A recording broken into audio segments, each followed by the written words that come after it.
अस्सलाम वालेकुम नाजरीन। इसमें आज़म मालूम करने का तरीका। आज की इस वीडियो में आपको इसमें आज़म मालूम करने के तरीके के बारे में बताऊंगा। आप अपने नाम का इसमें आज़म बिल्कुल आसान तरीके से खुद मालूम करें और दोनों जहां की नेमतें समेटें। अक्सर लोग अपने नाम का इसमें आज़म जानने की कोशिश करते हैं। सबसे पहले तो ये मालूम होना चाहिए कि आपका असल नाम क्या है, क्योंकि इस सिलसिले में भी अक्सर लोग गलती कर जाते हैं। असल नाम वो है जो आपके शिनाख्ती कार्ड और दीगर दस्तावेजात में इस्तेमाल होता है।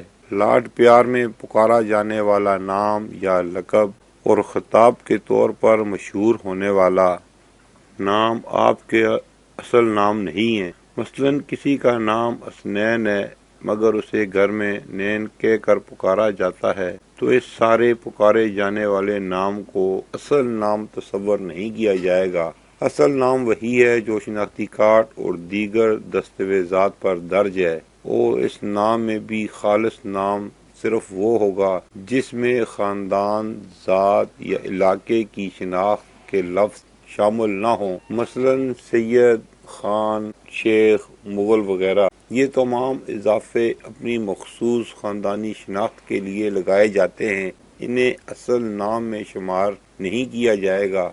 अक्सर लोगों के नाम दो लफ्जी या तीन लफ्जी होते हैं, मसलन अली हैदर, कनीज़ फातिमा, नसीम अख्तर वगैरह। इस सूरत में नाम के दोनों या तीनों जुज़ शामिल किए जाएंगे। एक और गलतफहमी का अजाला भी ज़रूरी है। दो लफ्जी या तीन लफ्जी नाम की सूरत में अक्सर लोग अपने आधे नाम को ही अहमियत देते हैं, यानी जिस नाम से पुकारे जाते हैं।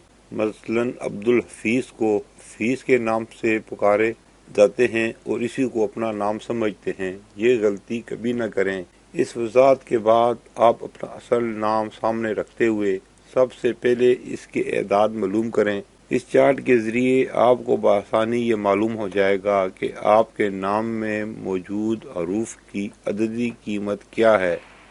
अलिफ मद आ, इसकी अददी कीमत 1 है। बे की 2, जे जीम 3, दाल डाल 4, हे 5, वाओ 6। इसी तरह ये सारे हैं। इस चार्ट की मदद से आप हर नाम के एदाद मालूम कर सकते हैं, और ये अददी कीमत वाली इसमें आज़म की किताब हर बुक सेलर से आसानी से मिल सकती, जिसमें ये चार्ट होगा।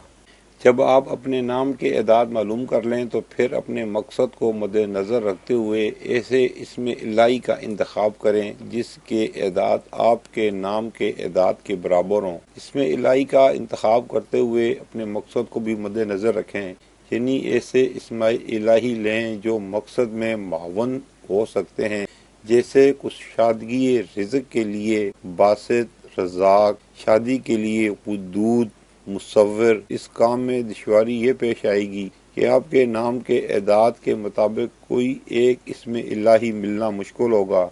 ऐसी सूरत में एक से ज़्यादा इस्माए इलाही लेकर इनके एदाद का मजमुआ अपने नाम के एदाद के मजमूए के मुताबिक कर लें।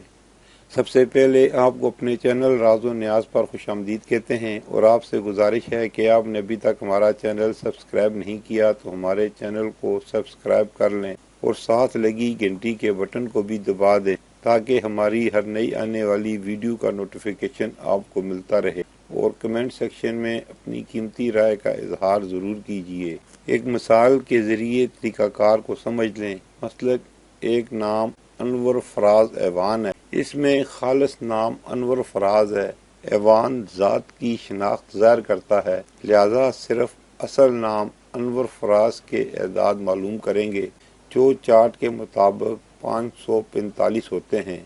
अनवर फराज का इसमें आज़म मालूम करना चाहते हैं और हमारा बुनियादी मकसद रिज़्क़ की फरावानी है। हमारे नाम के कुल एदाद 545 हैं और इसमें इलाही रज़ाक के 308, लिहाजा ये हमारे नाम के एदाद के मुताबिक नहीं, इसलिए मज़ीद इस्माए इलाही शामिल करके 545 का हदफ पूरा करना होगा।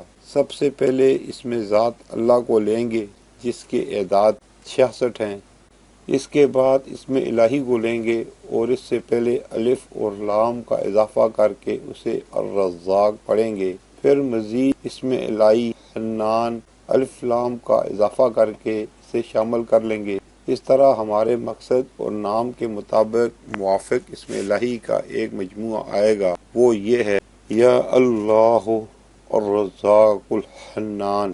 اسم الہی کا یہی مجموعہ ہمارے لیے اسم اعظم ہے، ہمیں اسے 545 مرتبہ روزانہ اول و آخر 11 بار درود شریف کے ساتھ پڑھنا ہے۔ فرصت کا کوئی ایک وقت مقرر کر کے، یعنی کسی بھی نماز کے بعد پہلے دن حضور اکرم صلی اللہ تعالی علیہ وآلہ وسلم کے نام پر کسی میٹھی چیز پر فاتحہ دیں اور بعد ازاں اول و آخر 11 بار درود شریف کے ساتھ اسم الہی کا ورد شروع کریں اور اپنے مقصد کے لیے عاجزی اور انکساری سے گڑ گڑا کر دعا کریں۔ یہ ورد اصولاً تو ساری عمر جاری رکھنا چاہیے۔ اس میں عبادت کا پہلو بھی موجود ہے اور سعادت کا بھی، کہ آپ اپنے پروردگار کو اس کے صفاتی ناموں سے روزانہ پکار رہے ہیں۔ میرا دعویٰ ہے کہ اس طریقہ کار کے مطابق اپنا اسم اعظم معلوم کر کے جو لوگ اسے مستقل اپنے ورد میں رکھیں گے، وہ ہر طرح کی آفات اور مصائب سے محفوظ رہیں گے انشاءاللہ۔ ناظرین، یہ تھی ہماری آج کی ویڈیو اسم اعظم کے بارے میں۔ امید ہے دوسری ویڈیو کی طرح یہ ویڈیو بھی آپ کو پسند آئے گی۔ کمنٹ سیکشن میں اپنی رائے کا اظہار ضرور کیجیے، اسے لائک، دوستوں کے ساتھ شیئر کیجیے۔ پھر ملیں گے اگلی ویڈیو میں سے نئے موضوع کے ساتھ، جب تک دیجیے ہمیں اجازت۔ اللہ حافظ۔